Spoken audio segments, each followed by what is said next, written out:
Saudara-saudari, marilah kita mendengarkan renungan dengan judul Dilema Aturan dan Kebutuhan, yang berdasarkan pada Injil Lukas bab 6 ayat 2-5. Beberapa orang Farisi berkata, "Mengapa kamu berbuat sesuatu yang tidak diperbolehkan pada hari Sabat?" Yesus menjawab, "Tidakkah kamu baca apa yang dilakukan Daud ketika ia dan mereka yang mengikutinya lapar? Bagaimana ia masuk ke dalam rumah Allah dan mengambil roti sajian?" Kata Yesus lagi, "Anak manusia adalah Tuhan atas hari Sabat." Dalam nama Bapa dan Putra dan Roh Kudus. Amin. Saudara-saudari terkasih dalam nama Tuhan Yesus Kristus. Pada suatu hari Sabat, ketika Yesus berjalan di ladang gandum, murid-muridnya memetik bulir gandum dan memakannya, sementara mereka menggisarkannya dengan tangannya. Tetapi beberapa orang Farisi berkata, "Mengapa kamu berbuat sesuatu yang tidak diperbolehkan pada hari Sabat?" Lalu Yesus menjawab mereka, "Tidakkah kamu baca apa yang dilakukan oleh Daud ketika ia dan mereka yang mengikutinya lapar? Bagaimana ia masuk ke dalam rumah Allah dan mengambil roti sajian, lalu memakannya dan memberikannya kepada pengikut-pengikutnya. Padahal roti itu tidak boleh dimakan kecuali oleh imam-imam." Kata Yesus lagi kepada mereka, "Anak manusia adalah Tuhan atas hari Sabat." Saudara-saudari terkasih, saat menghadapi kenyataan yang tidak sesuai dengan harapan ideal dan aturan, reaksi spontan yang muncul adalah protes menggugatnya. Demikianlah juga yang dilakukan oleh orang Farisi ketika mereka melihat murid-murid Yesus melakukan sesuatu yang tidak diperbolehkan pada hari Sabat. Bahkan raja dan nabi besar seperti Daud pun melakukan hal yang sama. Ia mendahulukan pemenuhan kebutuhan objektif daripada mengikuti aturan, karena pada saat itu akan menjadi kurang realistis bila mana aturan diikuti.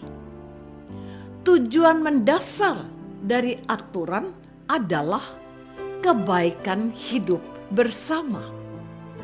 Cara atau mekanisme aturan mewujudkan tujuan itu adalah dengan menegakkan disiplin dalam pelaksanaannya.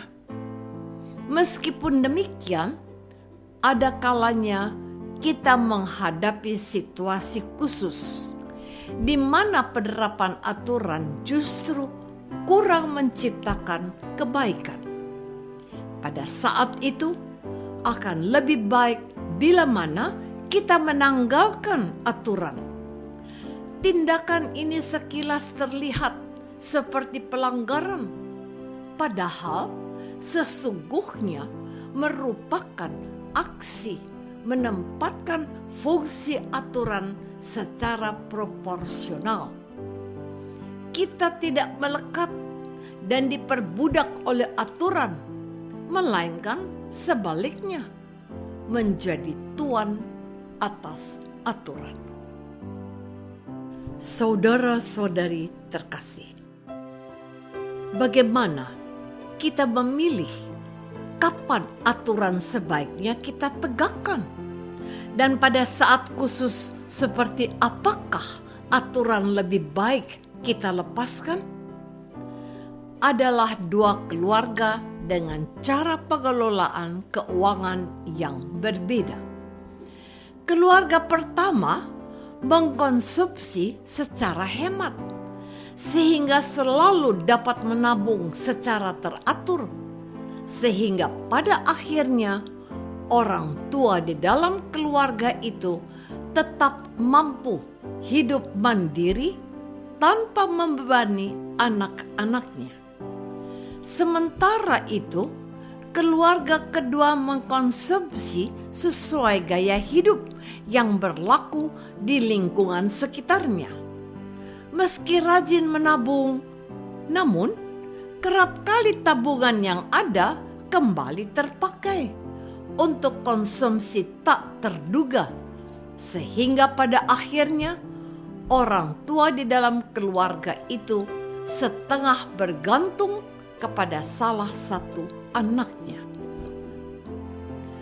Cara pengelolaan keuangan dari dua keluarga ini kemudian menjadi bahan permenungan seorang anak. Bagaimanakah sebaiknya ia menabung dan mengkonsumsikan uangnya? Saat ini ia rajin menabung, namun kerap terpaksa memakai tabungannya juga untuk menutupi pengeluaran. Ia sesungguhnya ingin tabungannya bisa terkumpul sampai pada waktu ia tua nanti. Saudara-saudari terkasih, bila kita cermati gerak-gerik batin sang anak secara lebih teliti, ada sikap penolakan berulang kali yang terjadi. Pertama-tama, anak menolak kenyataan yang sedang terjadi. Ia tidak suka dengan cara pengelolaan keuangannya yang tidak sepenuhnya sesuai harapan. Kedua, ketidaksukaannya dengan kebiasaan pribadi ini ia proyeksikan juga kepada orang lain, di mana ia menilai cara pengelolaan keuangan keluarga kedua sebagai kebiasaan yang kurang ideal.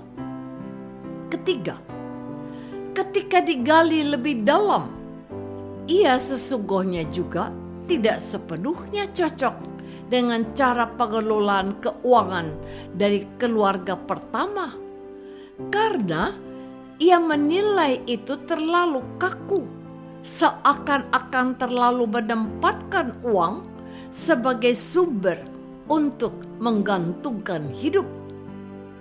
Di balik sikap penolakan tersebut, sang anak lalu menyadari bahwa semua ketidaksukaannya itu berasal dari keserakahan ia yang menginginkan semuanya, yaitu baik konsumsi leluasa maupun sekaligus tabungan aman. Maukah saya melepaskan keinginan dan kemelekatan, lalu terbuka menerima realita? Marilah kita berdoa. Yesus, terima kasih atas firman-Mu hari ini. Kami sadar seringkali kami spontan menolak kenyataan yang ada di depan mata. Kami menyalahkan lingkungan yang tidak sesuai dengan aturan. Kami tidak sadar bahwa kami melekat pada keinginan untuk sempurna. Ajarilah kami bahasa cinta-Mu, ya Tuhan, agar kami dapat melepaskan keinginan dan kemelekatan dan terbuka menerima rahmat-Mu. Amin. Semoga kita semua selalu dinaungi dan dibimbing oleh berkat Allah yang Maha Kuasa, Bapa dan Putra dan Roh Kudus. Amin.